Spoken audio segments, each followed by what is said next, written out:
Matagumpay na isinagawa noong ika-1 ng Setyembre taong kasalukuyan ang Bida sa Pagbasa Community-Based Reading Project sa Inbo Elementary School, Barangay Kanipaan, Rizal, Palawan. Pinangunahan ito ng mga tauhan ng Rizal Municipal Police Station sa pamumuno ni Police Staff Sergeant Felix A. Ponciano Jr. sa ilalim ng tuwirang superbisyon ni Police Captain Nolly S. Vergara.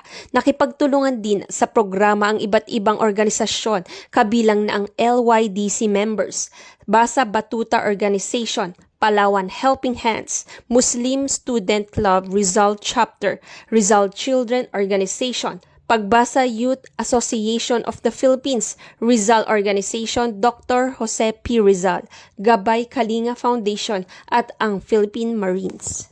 Kabilang sa mga isinagawang aktibidad ang pamamahagi ng school supplies, libreng gupit, feeding program at iba pang masayang palaro para sa mga kabataan.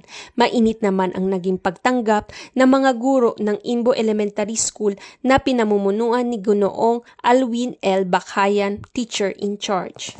Ipinahayag ng Rizal Municipal Police Station at mga katuwang ng organisasyon ang kanilang pasasalamat sa lahat ng mga sponsor na tumulong upang maging matagumpay ang proyekto. Natapos ang programa na may positibong resulta, nagbigay saya at nag-iwan ng inspirasyon sa mga kabataan at kanilang pamilya.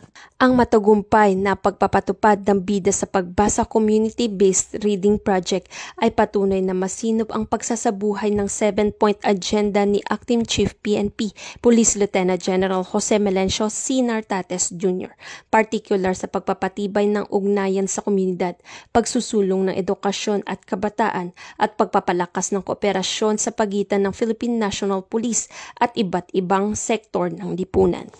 Sa pamamagitan ng mga proyektong tulad nito, higit na nagpapatunay na ang kapulisan ay hindi lamang tagapagpatupad ng batas kundi katuwang din sa pagbibigay ng kaalaman, kalinga at serbisyong makatao.